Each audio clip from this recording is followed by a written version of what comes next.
오늘 같이 요한복음 2장 1절부터 11절 말씀으로 유아 포함 우리 저희 모두에게 주시는 하나님의 말씀을 우리 같이 나누도록 하겠습니다. 또 현준이도 열심히 적으려고 뭘 또 이렇게 가지면 열심히 적기를. 오늘 말씀 제목은 혼인잔치의 주인공이라는 제목입니다. 혼인잔치의 주인공이라는 제목으로 같이 말씀을 나누겠습니다. 아마 성경을 조금 읽어보신 분들은 이제 오늘 말씀의 내용에 뭐가 등장하는지 아마 잘 알 텐데요. 여러분, 오늘 저와 여러분들이 읽은 이 본문은 예수님께서 이 가나라는 이 지역에 혼인잔치에 참여를 하셔서 우리가 잘 아는 물로 포도주를 만든 그 기적이 나타난 사건이 등장한 본문입니다. 여러분, 물로 포도주 만든 거 다 한 번씩은 보셨죠? 네, 보셨을 줄 믿습니다. 예수님이 이 혼인잔치에 청함을 받으셔서 제자들과 함께 그 가나라는 지역에 가서 그 혼인잔치에 참석을 하셨어요. 참석을 하셨는데 그 혼인잔치집에 뭐가 떨어졌냐면 포도주가 떨어진 거예요. 혼인잔치집에 포도주가 떨어졌습니다. 그래서 예수님이 자신의 능력으로, 예수님이 하나님이시니까 자신의 능력으로 물을 포도주로 바꿔주셔서 그 잔치에 그 포도주를 제공해 주시고 그 잔치가 지속될 수 있도록, 그들이 그 기쁨을 계속해서 누릴 수 있도록 예수님이 해주셨어요. 즉 오늘 말씀 본문은 예수님의 놀라운 기적이 나타나는 그러한 사건입니다. 오늘 말씀 본문이 굉장히 중요한 사건인데, 사실 예수님의 사건은 다 중요한데 오늘 말씀 본문이 굉장히 중요해요. 왜 중요하냐면 예수님이 세례를 받으시고 공생애라고 하는데, 그거를 이제 예수님이 메시아 그리스도로서 정식적인 사역을 시작하는 걸 공생애라고 하는데, 세례를 받으시고 공생애 사역을 시작하시고 나서 처음 보여준 기적이에요. 물로 포도주를 바꾼 게 예수님이 처음 보여준 기적입니다. 그래서 아주 중요합니다. 그리고 예수님이 제자들을 부르셨잖아요. 제자들을 부르시고 나서 이 제자들과 함께 다니시면서 처음 보여준 기적이기 때문에 제자들도 처음 놀랐던 기적이고, 이 기적으로 인해 제자들이 예수님을 믿기 시작했어요. 그래서 굉장히 중요한 의미를 가진 그런 사건입니다. 근데 일단 예수님이 물로 포도주를 만든 것도 중요하긴 한데, 이 가나의 혼인잔치 속에 사실은 더 중요한 영적인 의미들이 많이 담겨 있어요. 첫 번째로는 그러니까 예수님께서 이 사건 안에서 예수님이 어떤 분이신지를 나타내 주셨고, 또한 예수님이 어떠한 분이신지를 나타내 주시면서 그 안에 우리 모든 신약 성도들이 깨달아야 할 영적인 진리를 또한 예수님이 남겨두셨어요. 그러니까 단순히 능력이 있으셔서 물을 포도주로 바꾼 것 이상의 의미를 사실은 내포하고 있다는 것이죠. 그래서 이 사건은 예수님의 공생의 사역의 시작의 첫 기적으로서 중요하고, 또 예수님의 영적인 진리가 담겨 있어서 중요하고, 예수님이 저와 여러분 모두에게 예수님 안에서 발견해야 되는 그 시작점에 중요한 진리가 무엇인지를 말하고 있기 때문에 중요한 것입니다. 뭐든지 처음이 사실 중요하잖아요. 이 사건 안에 굉장히 중요한 진리가 담겨 있습니다. 그래서 오늘 저와 여러분들이 이 부분을 같이 나눌 것인데, 첫 번째는 예수님이 어떤 분이신지를 같이 나눌 것입니다. 오늘 말씀에 나타난 예수님이 어떤 분이신지, 그리고 그 예수님이 보여준 자신의 모습 안에 우리에게 말씀하시는 게 무엇인지를 같이 나눌 것입니다. 자, 우리 세 가지의 대지를 같이 나눌 것인데요. 첫 번째는 바로 이것입니다.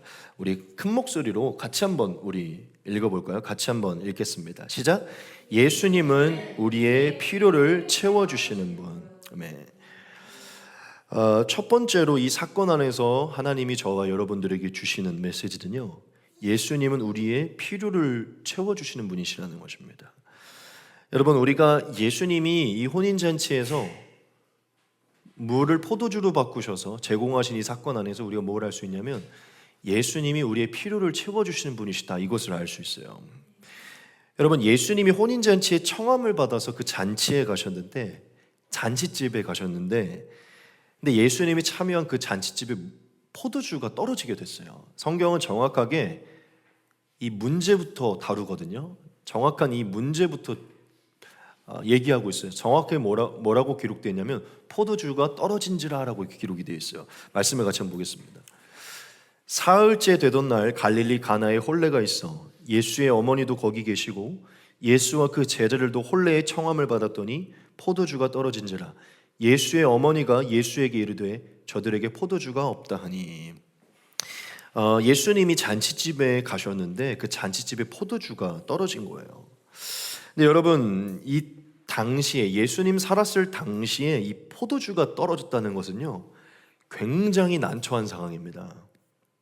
이 잔치집에서 포도주가 떨어졌다는 것은 굉장히 난처한 상황이에요. 특히 누구에게 더 난처한 상황이냐면 이 잔치를 주최한 그 당사자들, 즉 더 나아가 신랑에게 굉장히 난처한 상황이에요. 이것은 체면을 깎이게 될 수도 있는 상황이고 수치를 당할 수 있는 그런 상황입니다. 당시의 혼인잔치는 마을 사람들과 친척들과 모든 이웃들이 거의 다 참여해서 오랫동안 즐기는 그런 큰 행사였는데, 만약에 여기서 포도주가 떨어지게 되면 이제 신랑의 집안의 명예와 신뢰가 굉장히 많이 깎이게 되는 그런 상황이에요. 그리고 그 당시에 이 포도주는 잔치에 없어서는 안 되네. 만약에 잔치에 포도주가 없다면 잔치가 아닌, 그러니까 옛날에는 뭐 이렇게 잔치 국수라고 그래서 잔치집에 무조건 국수가 있는 것처럼, 막걸리가 있었다면 있는 것처럼, 그 당시에는요, 잔치라면 무조건 포도주가 있었어야 돼요. 포도주가 없다면 분위기를 낼 수가 없는 것이죠. 즉 포도주는 기쁨과 축제의 분위기를 대표하는 그런 것이었거든요. 그러니까 만약에 이 신랑이 이 포도주를 넉넉하게 준비하지 못했다면 기쁨을 오랫동안 유지할 수 있는 이 잔치를 오랫동안 유지할 수 없는 그런 상황이 되는 것이죠. 포도주를 넉넉히 대접하지 못하는 것은요, 손님을 온전하게 챙기지 못했고 준비를 소홀히 했다는 그런 인식을 가져다 주는 그런 것이었어요. 즉 신랑이 이 중요한 날에 굉장히 조금 관리를 덜했고 준비를 덜했구나라는 인식을 주게 되는 그러한 일이었다는 것이죠. 그래서 사회적으로 체면이 좀 안 좋아지는 그러한 일이 포도주가 떨어지는 일이었어요. 특별히 여러분, 혼인잔치는 일생에 한 번이나 가장 중요한 날인데 사람들을 모셔놓고 이 축제의 중심되는 것을 대접하지 못하면 얼마나 이게 난처한 상황입니까? 근데 더 중요한 게 무엇이냐면 신랑의 체면이 깎이는 것도 중요하지만 사실은 그 잔치 자체가 이제 멈추게 되는 거예요. 사람들이 일찍 집에 돌아가게 되는 것입니다. 왜냐하면 아침부터 먹으면서 저녁까지 그 술로 인해서 보내는 건데 그게 없다 보니까 그냥 적당히 식사하고 있다가 돌아가는 거예요. 무슨 얘기냐면 잔치 자체가 이제 멈춰지고 기쁨 자체가 사라지게 되는 게 포도주가 떨어졌다는 의미인 것입니다. 즉 신랑의 입장에서 이 전체적인 잔치의 입장에서 난처하고 기쁨이 사라지는 게 포도주가 떨어졌다는 것이에요. 이렇게 얘기하면 이게 얼마나 난처한 상황인지 여러분이 단번에 이해가 되실 텐데, 오늘날로 말하면 여러분들이 결혼을 하셨어요. 결혼식을 이제 열었어요. 저 지방에서 여러분 친지 다 오셨어요. 한 300~400명 오신 거예요. 근데 여러분들이 식사를 100인분만 준비를 하신 거예요. 300명이 못 먹고 그냥 간 거예요. 그럼 이제 어떤 인식이 생길까요? 이 중요한 날에 경솔했다, 소홀했다라는 인식을 받게 되겠죠. 신랑은 계속 벌벌 떨게 될 거고 난처한 상황이 될 것입니다. 즉 여러분, 한 10명만 식사를 못해도 마음에 불편할 텐데 잔치에 왔던 손님들이 그 잔치의 주되는 식사를 하지 못하고 한 포도주를 즐기지 못한다면 엄청 난처하고 그것은 사실 잔치가 되지 않는, 사람들에게 핀잔만 얻는 그런 것이 되는 것이죠. 즉 그것과 똑같은 그렇게 끔찍한 상황인 거예요. 즉 예수님이 참석하셨던 그 잔치에 이러한 상황이 벌어졌고 그 모였던 많은 사람들에게 이제 기쁨이 사라지게 되는 그 상황이 온 것입니다. 근데 예수님이 그 잔치에 참여하셨을 때 이 포도주가 떨어졌다는 것을 누구를 통해 들었냐면 마리아를 통해 들었어요.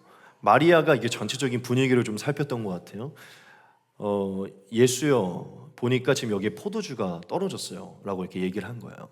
예수님이 마리아에게 그 소식을 들었어요.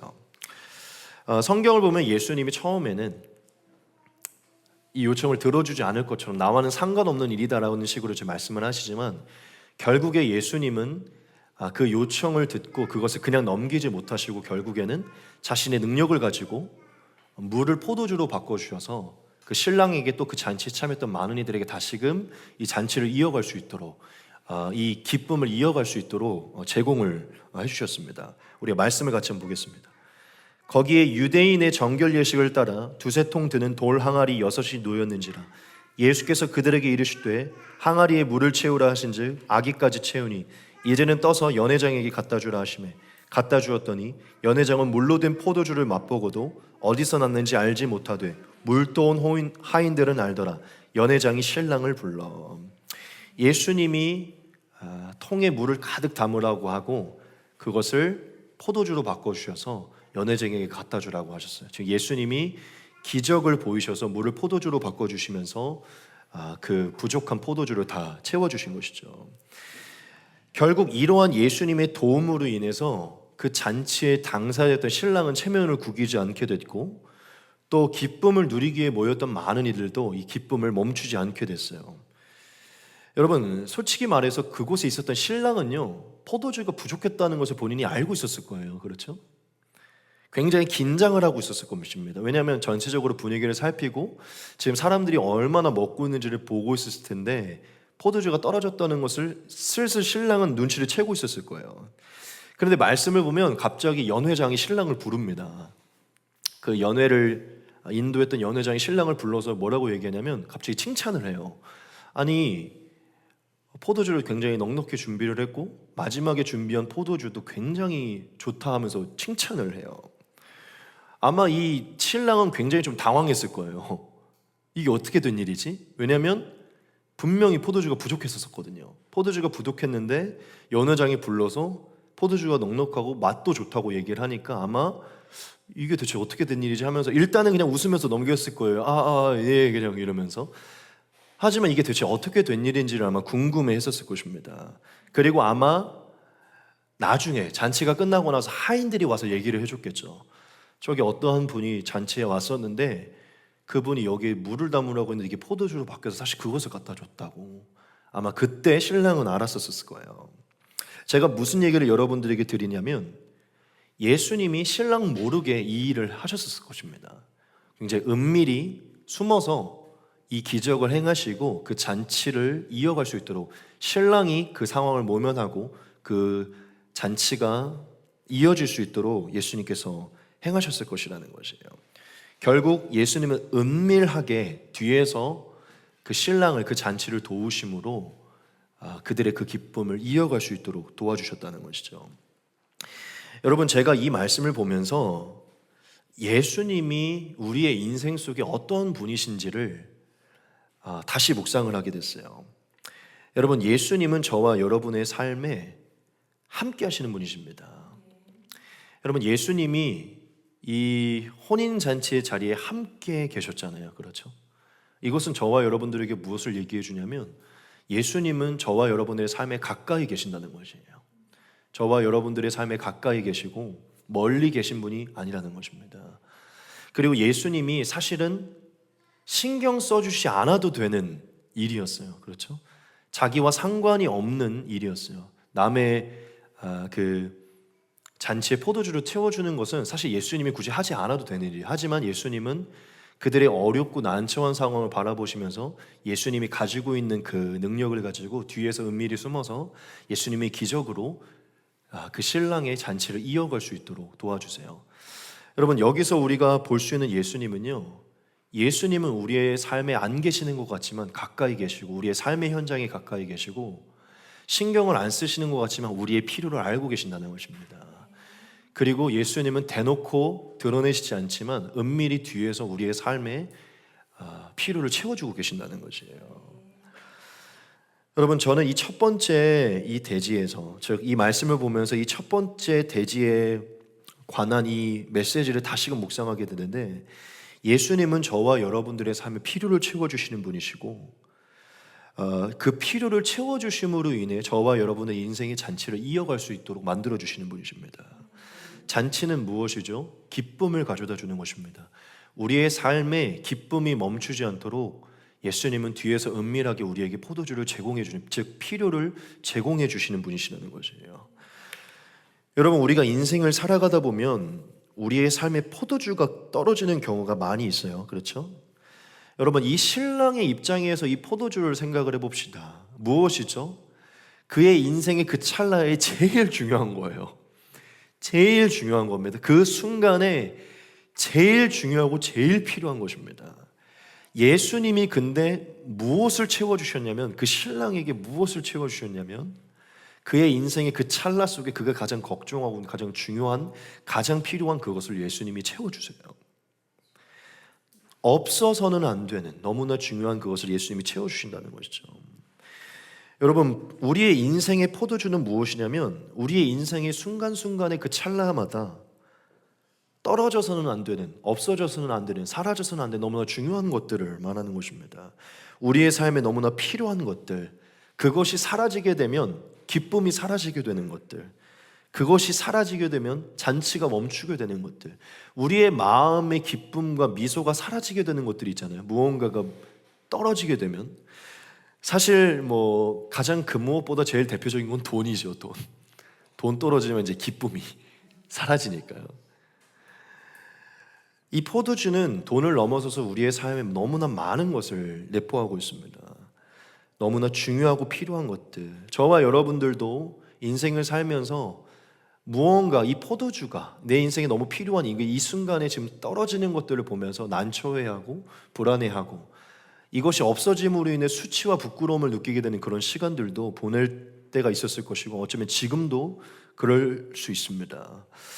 만약에 저와 여러분들의 인생에 중요한 그 포도주가 떨어지는 그 시간들을 겪고 있다면, 오늘 말씀을 떠올리면서 오늘 말씀 속에 예수님이 보여준 그 모습을 기억해야 됩니다. 오늘 예수님이 보여주신 그 모습을 기억하면서 그 예수님을 믿고 붙들어야 돼요. 왜냐하면 오늘 말씀에서 예수님이 스스로를 보여주셨는데, 그 예수님은 어떠한 분이시냐면 저와 여러분들의 삶에 중요한 필요한 그 필요를 채워주시는 분이십니다. 예수님이 저와 여러분들에게 계시하시는 본인의 모습은요, 부족한 포도주를 채워주시는 분이세요.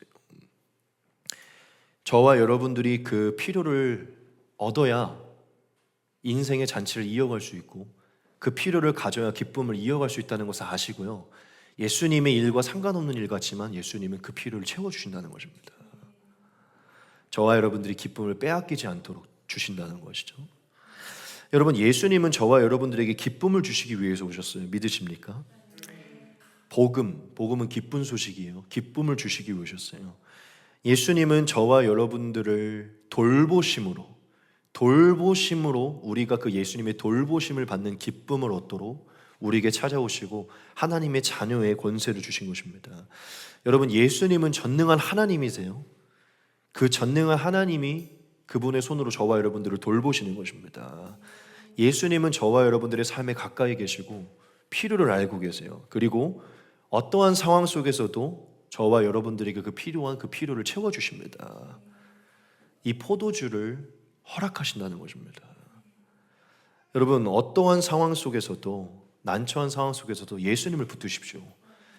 물을 포도주로 바꾸실 수 있는, 저와 여러분의 인생의 필요를 채워주시는 신경 쓰신 예수님을 붙드십시오. 예수님이 저와 여러분들의 삶의 포도주를 채워주실 것이에요. 예수님이 우리에게 허락하신 말씀을 같이 한번 보겠습니다. 그러므로 내가 너희에게 이르노니 목숨을 위하여 무엇을 먹을까 무엇을 마실까, 몸을 위하여 무엇을 입을까 염려하지 말라. 목숨이 음식보다 중하지 아니하며 몸이 의복보다 중하지 아니하냐. 공중의 새를 보라. 심지도 않고 거두지도 않고 창고에 모아들이지도 아니하되 너희 하늘 아버지께서 기르시나니 너희는 이것들보다 귀하지 아니하냐. 너희 중에 누가 염려함으로 그 키를 한 자라도 더할 수 있겠느냐. 또 너희가 어찌 의복을 위하여 염려하느냐. 들의 백합화가 어떻게 잘하는가 생각하여 보라. 수고도 아니하고 길쌈도 아니하느니라. 그러나 내가 너희에게 말하노니 솔로몬의 모든 영광으로도 입은 것이 이 꽃 하나만 같이 못하였느니라. 오늘 있다가 내일 아궁에 던져지는 들풀도 하나님이 이렇게 입히시거든. 하물며 너희일까 보냐 믿음이 작은 자들아. 그러므로 염려하여 이르기를 무엇을 먹을까 무엇을 마실까 무엇을 입을까 하지 말라. 이는 다 이방인들이 구하는 것이라. 너희 하늘 아버지께서 이 모든 것이 너희에게 있어야 할 줄 아시느니라. 그런즉 너희는 먼저 그의 나라와 그의 의를 구하라. 그러면 이 모든 것을 너희에게 더하시리라. 그러므로 내일 일을 위하여 염려하지 말라. 내일 일은 내일이 염려할 것이요 한날의 괴로움은 그날로 족하니라. 아멘. 베드로 전서도 저와 여러분들이 이렇게 말합니다. 너희 염려를 다 주께 맡기라. 이는 그가 너희를 돌보심이라. 아멘. 빌립보서 4장의 바울이 저와 여러분들이 쓸 것을 주께서 필요를 채우실 것이라고 말합니다. 나의 하나님이 그리스도 예수 안에서 영광 가운데 그 풍성한 대로 너희 모든 쓸 것을 채우시리라. 아멘. 여러분, 이 말씀 속에 신랑이 저와 여러분들이라고 생각을 해보십시오. 저와 여러분들의 주변에 예수님이 이미 함께하고 계시고 예수님은 저와 여러분들의 필요를 알고 계십니다. 우리가 구할 수 없는 상황 속에서도 예수님은 그분의 능력으로 우리 필요를 채워줄 수 있는 분이세요. 저는 여기서 제일 지혜로웠던 한 사람은 마리아라고 생각해요. 마리아는 예수님께 포도주가 떨어졌다는 언급을 했습니다. 저는 이게 어떻게 보면 기도라고 생각해요. 기도.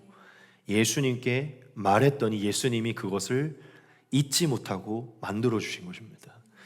여러분, 가까이 계신 예수님께 마리아처럼 여러분들의 필요를 말씀하십시오. 포도주가 떨어졌다는 것을 말씀하십시오. 예수님이 나와 상관없는 일이라고 말씀하실지 모르지만 신경 쓰이셔서 결국 채워주실 거예요. 제가 비슷한 얘기를 하나 나누면, 사실 제가 어제 논산을 갔다 왔어요. 어제 이제 사모님의 넷째 이모 환갑이어서, 근데 그 넷째 이모가 유독 저를 좋아하세요. 그래서 제가 너무 멀고 이제 주일이니까, 근데 이제 그래서 저는 사실 안 가겠다고 이미 마음을 결정을 했어요. 그런데 이제 그 얘기를 한 거예요. 저한테 이제 사모님이 근데 우리 엄마와 넷째 이모가 가면 되게 좋아할 텐데 얘기를 한 거예요. 저는 안 가겠다고 이미 못을 박았어요. 그래서 나는 주일을 준비해야 돼. 난 안 갈 거야. 그래서 결국에 아침에 먼저 이제 제 차 타고 혼자 출발을 하려고 나갔다가 뭐를 놓고 와서 집에 다시 돌아왔어요.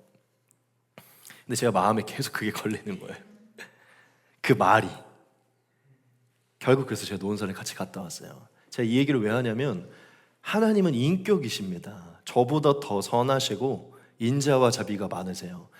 제가 그 부탁 하나만 한마디 들었는데도 그게 계속 하루 종일 생각이 나서 갔거든요. 예수님이 저와 여러분들의 필요를 듣게 되면 생각하시고 고민하십니다. 결국 그분의 능력으로 채워주실 줄 믿습니다. 여러분들의 포도주가 필요한 게 떨어지시면 예수님께 요청을 하십시오. 예수님이 채워주실 것입니다. 두 번째입니다.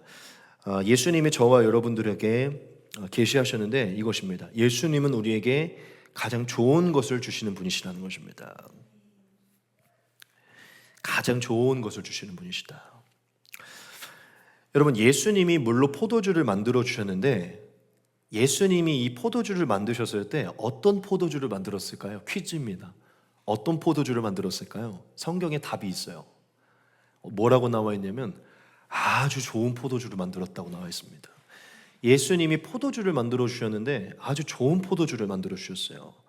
연회장이 나중에 포도주가 좀 부족한 줄 알았는데 이 하인들이 포도주를 가지고 오니까요, 포도주를 맛을 봤어요. 너무 맛있는 거예요. 그래서 깜짝 놀란 거예요, 이 연회장이. 그래서 신랑을 불러서, 아니 보통 잔치를 하면 돈도 아낄 겸 처음에는 맛 좋은 포도주를 냈다가 이제 사람들이 다 취하고 이거 먹든 저거 먹든 상관이 없을 때는 그냥 낮은 품종의 낮은 포도주를 내는데, 아니 신랑 당신은 손님들을 참 잘 대접하는군요. 마지막까지 아주 품종이 좋은 포도주를 대접하는군요 라고 칭찬을 해요. 사실 이 포도주 신랑이 준비한 겁니까? 아니죠. 예수님이 준비한 거죠. 신랑은 그냥 그냥 이랬을 거예요. 무슨 얘기인지 모르지만. 예수님이 포도주를 준비해서 신랑에게 그 잔치에게 주었는데요.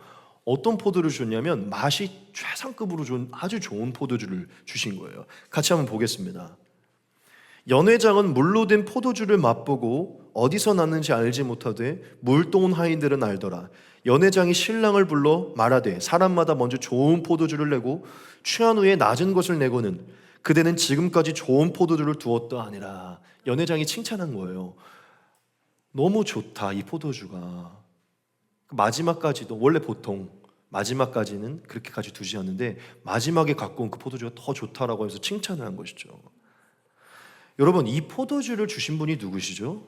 예수님이에요. 이 좋은 포도주를 골라주신 분이 예수님입니다. 여러분, 예수님이 주신 그 포도주는요, 감탄할 만한, 칭찬할 만한 좋은 높은 품질의 포도주였어요. 무슨 얘기입니까? 예수님이 좋은 것을 주셨다는 거예요. 주셨을 때 좋은 것을 주셨다는 것이죠. 제가 챗 GPT에 한번 물어봤어요. 지금 현존하는 와인 중에 제일 비싼 게 뭔가? 그랬더니 도멘 르루와 뮤지니 크랑크루라는 와인이 있는데 1억 이상입니다. 와인 하나가. 그리고 세계에서 제일 비쌌던 와인 하나가 6억이래요. 6억. 1945년도에 만들어진 경매에서 6억에 팔렸대요. 근데 그거는 이제 살 수는 없고 지금 시가 1위가요. 지금 제가 말한 이 도멘이라는 와인인데 1억이 넘는데요. 예수님이 아마 이런 포도주를 주시지 않았을까? 여러분, 이 짧은 이 사건 안에서 예수님의 그 디테일을 보셔야 돼요. 예수님이 어떠한 분이신가? 여러분, 예수님은 우리에게 주실 때 좋은 것을 주시는 분이십니다. 우리의 필요를 채우실 때 좋은 것을 주신다는 것입니다. 제가 사실 좀 농담을 한 것인데 예수님이 1억짜리 와인을 주시진 않았을 거예요. 그들에게. 그 잔치에 가장 어울리는, 가장 딱 맞는 최선의 포도주를 주셨을 것입니다. 제가 여러분들에게 말씀드리는 이 가장 좋은 것이라는 것은요, 사치스러운, 우리와 맞지 않는 1억짜리 포도주를 말하는 게 아닙니다. 하나님은 저와 여러분들의 상황을, 그 지금 삶을 알고 계실 거기에 딱 필요한 포도주가 무엇인지를 알고 계세요. 우리에게 가장 좋은 것은 가장 알맞는 것입니다. 이 상황이 최선의 것이에요. 믿으십니까? 저는 예수님이 그 신랑에게 최선의 포도주를 주셨다고 믿습니다. 여러분, 예수님은 저와 여러분들의 삶의 필요를 채워주실 거예요. 그 필요를 채워주실 때 늘 최선의 것을, 가장 좋은 것으로 주실 것입니다. 우리 유아 뭘 열심히 적고 있구만. 우리 유아가 무언가 필요할 때 하나님은 제일 최선의 것을 주실 것입니다.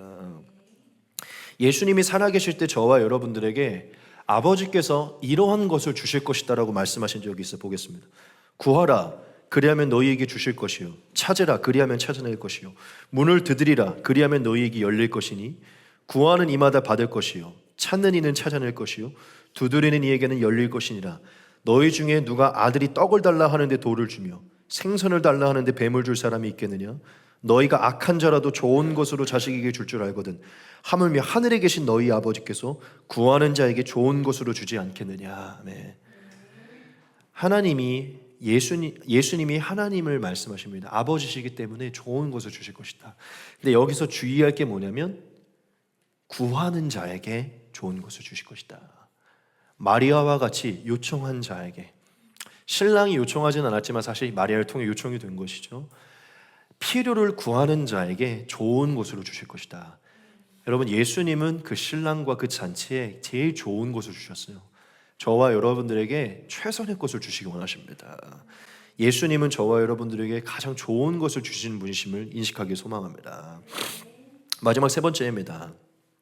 이건 같이 한번 읽어볼까요? 같이 한번 읽겠습니다. 시작.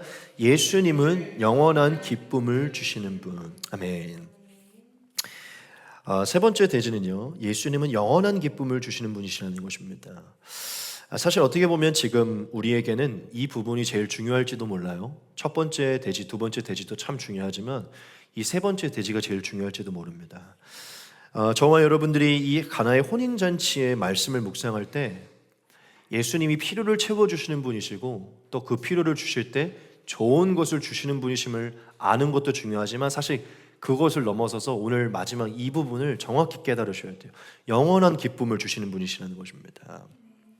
예수님은 사실 이 사건 안에서 단순히 필요를 채워주시고 좋은 포도주를 주시는 능력의 하나님으로 본인을 얘기하셨을 뿐만 아니라 더 큰 영적인 의미를, 우리 모든 성도들에게 더 큰 영적인 의미를 계시하셨거든요.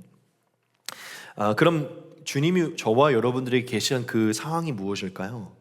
이렇게 표현하고 싶어. 오늘 말씀 제목이 있는데 예수님이 혼인잔치의 진정한 주인공이라는 것입니다.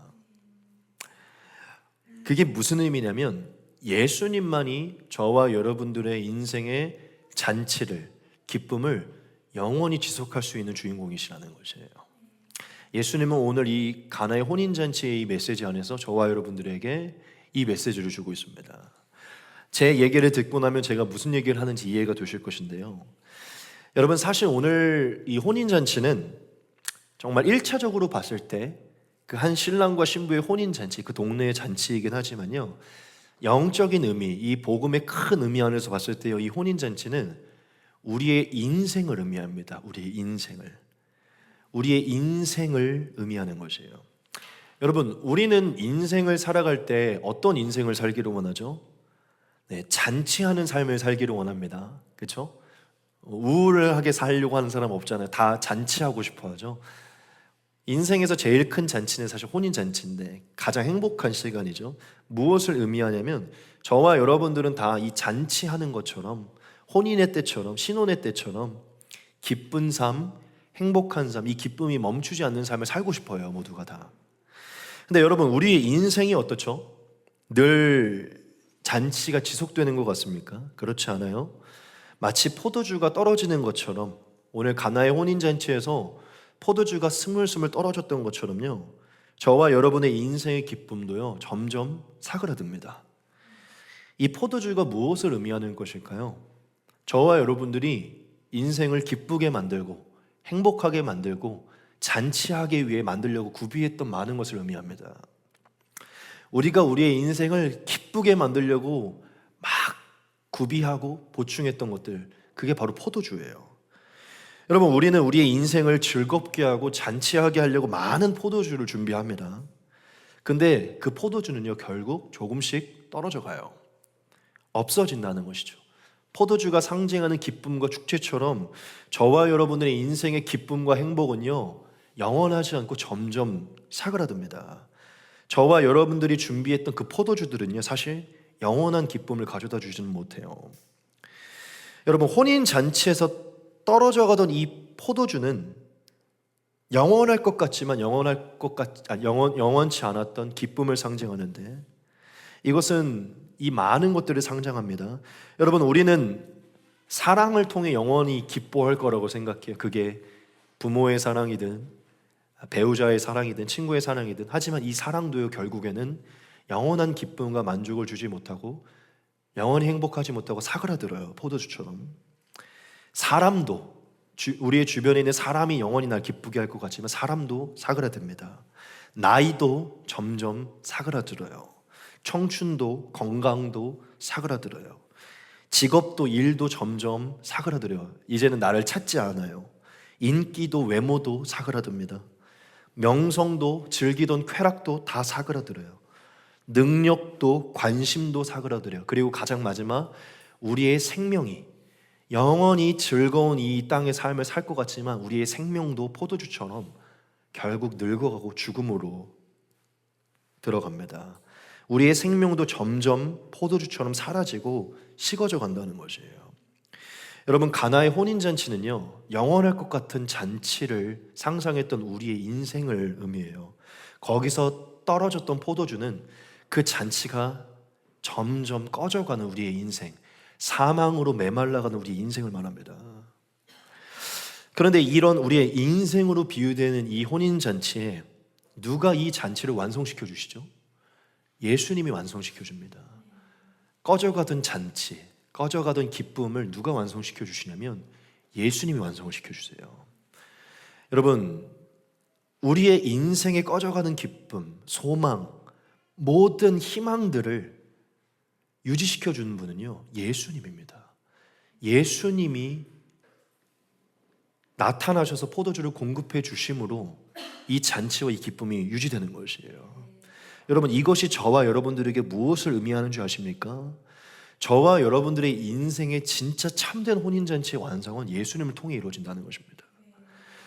이 혼인잔치는 예표예요. 저와 여러분들의 인생의 가장 짜릿한, 가장 완전한, 가장 영원한 기쁨은 우리가 준비한 마시는 포도주가 아니라 예수님께서 주시는 포도주, 예수님 그분이 완성시킨다는 것입니다.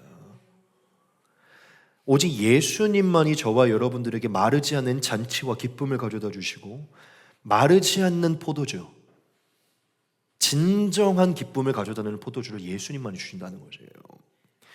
여러분, 예수님이 주신 포도주는요, 영적인 의미가 담겨 있어요. 퀴즈입니다. 예수님이 주신 그 포도주의 영적인 의미가 무엇일까요? 네, 바로 예수님의 보혈입니다. 예수님의 보혈이에요. 예수님의 피인 것입니다. 여러분, 예수님은 이 사건을 통해서 엄청난 것을 이 세상에 선포하신 것인데, 예수님은 가나의 혼인잔치에 포도주를 주신 게 아니라 사실은 무엇을 주신 것이냐면 예수님의 보혈을 주신 것입니다. 자기 자신을 주신 것이에요. 여러분, 성경에서 포도주가 무엇을 상징하죠? 예수님의 보혈입니다. 예수님이 승천하시기 직전에, 죽음으로 나아가시기 직전에 제자들과 함께 만찬을 나누시면서 이 포도주를 뭐라고 말씀하시죠? 이것은 너희를 위해 쏟아내는 내 피고 이것을 통해 너희와 언약을 맺는 내 피다. 이 포도주를 기념할 때 내 피를 기념하고 이 포도주를 통해 내 언약을 기억하라라고 말씀하세요. 우리 말씀을 같이 한번 보겠습니다. 또 떡을 가져 감사기도 하시고 떼어 그들에게 주시며 이르시되 이것은 너희를 위하여 주는 내 몸이라. 너희가 이를 행하여 나를 기념하라 하시고 저녁 먹은 후에 잔도 그와 같이 하여 이르시되 이 잔은 내 피로 세우는 새 언약이니 곧 너희를 위하여 붓는 것이라. 아멘. 여러분, 예수님이 물로 포도주를 만드셔서 이 잔치집에 포도주를 채워주신 것은요, 인생의 허무함과 공허함에 의해서 꺼져가는 인생, 그 잔치가 마무리져가는 그 인생들 가운데 예수님의 보혈을 통해 다시금 그 인생에 생명을 주고 잔치함을 주고 기쁨을 회복시킨다는 것을 의미한 것입니다. 예수님이 주신 포도주는요, 예수님의 영원한 생명과 영원한 구원과 영원한 복음이 내포되어 있는 것이에요. 여러분, 꺼져가던 잔치를 지속하게 하신 예수님은 저와 여러분들에게 이 사건을 통해 분명히 말씀하시는 거예요. 너희의 인생의 혼인잔치가 영원할 것 같이, 너희가 준비한 포도주가 영원할 것 같이, 아니, 내가 너희에게 가지 않는 이상, 내가 너희에게 내 능력으로 내 보혈을 주지 않는 이상 너희의 인생의 혼인잔치는 영원히 지속될 수 없다. 너희의 기쁨은 영원히 지속될 수 없다. 너희가 영원한 기쁨과 영원한 소망과 영원한 희망으로 영원히 잔치하는 삶, 영원히 혼인을 즐기는 삶과 같은 기쁨을 영원히 누리기 위해서는 나의 보혈이 필요하다. 예수 그리스도가 필요하다는 것을 말씀하시는 것이에요. 여러분, 예수님이 주신 포도주는 예수님의 구원이 담긴 보혈, 예수님의 복음이 담긴 보혈, 예수님의 영생, 그분의 자체가 담긴 보혈을 의미하는 것입니다. 또한 한 가지만 더 말씀드릴게요. 예수님이 이 포도주를 만드실 때 놀랍게 하나를 사용하시는데 그게 뭐냐면 다른 항아리를 사용하지 않으시고 유대인들이 정결 예식을 통해서 손을 씻던 그 정결 예식에 쓰는 항아리에 포도주를 만드십니다. 여러분, 유대인들은 구약의 율법에 따라서 예배를 드리기 전에, 음식을 먹기 전에 꼭 항상 손을 씻었어요. 왜냐하면 손을 씻어야만 거룩하다라고 믿었어요. 물로 씻어야만 거룩하다라고 믿었어요. 그래서 늘 무엇을 하기 전에 이 정결 예식에 쓰이는 그 손을 씻는 항아리를 준비했었어요. 그런데 예수님이 어떻게 보면 더러워 보이는 그 항아리에 담긴 그곳에 물을 채우라고 하시고 거기에 포도주를 만드십니다. 여기에는 영적인 의미가 있습니다. 그게 무엇이냐면 이제 구약의 율법은 사라지게 됐고 이제 새 언약, 구약의 옛 언약이 아니라 새 언약이 임했노라. 내 보혈로 인해, 내 피로 인해서 구약의 율법이 아니라 새 보혈로 새 언약이 임했다는 것을 선포한 것이고 이제는 옛 시대, 옛 창조가 아니라 예수님을 통해 새 창조가 임했음을 말씀하시는 거예요. 이전에는 물로 겉을 씻었지만 이제는 예수님의 보혈을 통해서 완전히 우리의 속에서부터 새로워지는 역사가 시작될 것임을 말씀한 거예요. 즉 예수님은 가나의 혼인잔치에서 물을 포도주로 바꾸시는 이 사건을 통해 단순히 필요를 채우시고 좋은 것을 주시는 분이심을 넘어서서 이제 예수님께서 인생의 혼인잔치가 사라져가는 이 인생들 가운데 예수님의 보혈을 흘려주심으로, 복음을 주심으로 기쁨이 사라지는 이 세상 가운데 기쁨을 다시금 회복하며, 잔치가 사라지는 이 세상 가운데 잔치를 일으키시며, 율법에 갇혀있는 자들, 겉만 씻겨지던 자들에게 이제는 새 창조와 함께 그 속에서부터 새로워지는 거듭나는 역사를 예수님께서 시작할 것임을 이 사건을 통해 선포하신 것이에요. 이게 첫 번째 사건이라고 했죠. 이 첫 번째 사건을 통해서 이것을 계시하심으로 메시아의 시대가 도래했음을, 진짜 신랑이, 이 세상의 진짜 신랑이, 진짜 혼인잔치의 주인공이 등장하셨음을 선포하신 것입니다. 결국 예수님께서 이 사건을 통해서 저와 여러분들에게 이 한 가지를 확증시켜 주신 거예요. 무엇입니까? 예수님만이 저와 여러분들의 영원한 기쁨을 책임져 주시는 분이시라는 것입니다. 예수님의 보혈과 그분의 구원이 없다면 저와 여러분들의 인생의 잔치는, 기쁨은 결국 사라지고 허망하게 마무리될 것이라는 것이. 하지만 예수님을 만나게 되면, 예수님의 보혈이 저와 여러분들에게 주어지면 저와 여러분들의 인생의 잔치는 영원히 지속된다는 것입니다. 여러분, 마지막 날 우리가 예수님을 만나게 되면 어린 양의 혼인잔치가 이루어진다고 성경에 써 있어요. 온 세상의 유일한 신랑 되신 예수님과 우리 모든 인류가 신랑 신부로 만나게 되는 어린 양의 혼인잔치가 이루어질 거라고 말씀하세요. 오늘 이 말씀에서 예수님은 사실 자신이, 이 보혈을 주신 자신이 모든 인생 가운데 유일한 신랑이심을 선포하신 것이에요. 저와 여러분들이 그 유일한 신랑 되신 예수님을 만날 때 진짜 기쁨이 시작된다는 것을 말씀한 것이죠. 여러분, 예수님은 이 사건을 통해서 저와 여러분들 모두에게 예수님이 그리스도이심을, 능력의 하나님이심을 선포하셨어요.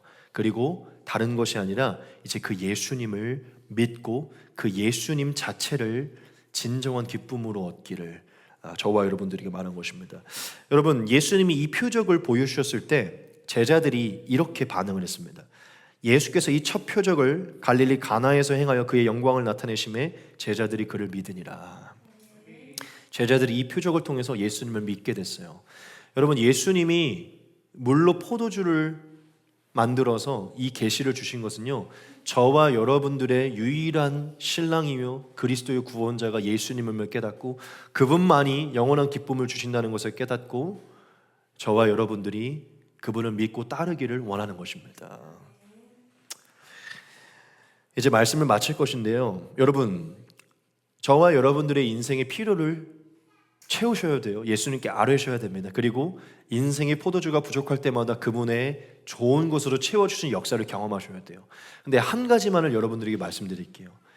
여러분들의 삶에 늘 예수님의 포도주가 가득합니다. 예수님이 늘 필요를 채워주시고 예수님이 늘 좋은 것을 채워주세요. 그런데 늘 포도주만 여러분의 삶에 가득하고 그 포도주의 근원 되신 예수님이 여러분의 삶에 없다면 언젠간 그 포도주는 또다시 메마르게 될 것입니다.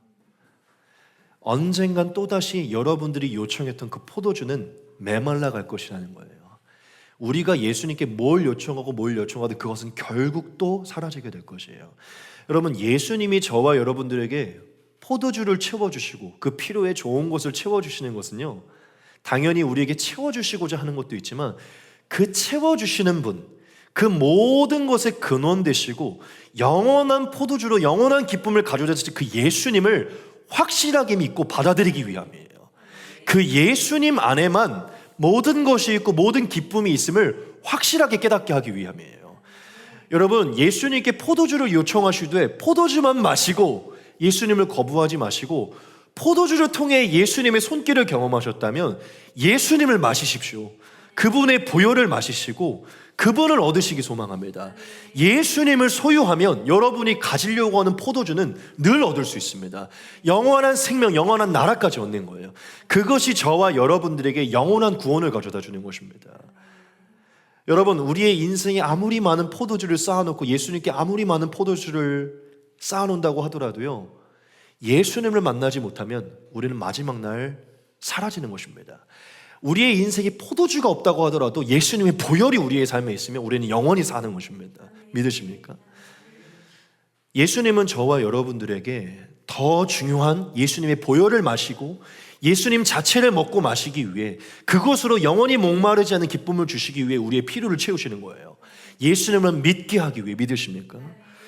여러분, 이 말씀을 통해 예수님만이 저와 여러분들의 인생의 진짜 혼인잔치의 주인공이심을, 진짜 우리의 신랑이 예수님이심을, 진짜 우리의 삶의 기쁨은 예수님만이 가져다 준다는 것을 기억하시기 소망합니다. 그때 저와 여러분들은 포도주가 주어지든 안 주어지든 만족하는 기쁨을 누릴 것이고, 그 기쁨 안에서 또한 주님께서 채워주시는 그 필요들을 늘 경험하며 살아가게 될 것입니다. 여러분, 오늘 이 말씀으로 예수님을 다시금 인식하기 소망합니다. 예수님은 저와 여러분들의 필요를 아시고 가까이에서 채워주시는 분이세요. 예수님은 우리의 연회장 밖에 계시는 게 아니라 우리의 인생의 잔치 안에 계시는 분이십니다. 믿으십니까? 여러분, 그분께 아뢰시고 그분의 필요에 채워주심을 경험하십시오. 그분은 늘 저와 여러분들에게 좋은 것으로, 가장 알맞은 것으로 주실 거예요. 그런데 그 예수님이 좋은 것으로 필요를 채워주실 때 포도주만 받고, 여러분, 예수님을 외면하지 마시고 진짜 포도주의 의미가 무엇인가, 이것을 왜 채워주시는가, 이 안에 담긴 의미가 무엇인지를 깨닫고 예수님을 깊이 만나십시오. 그분을 믿고 그분을 따르십시오.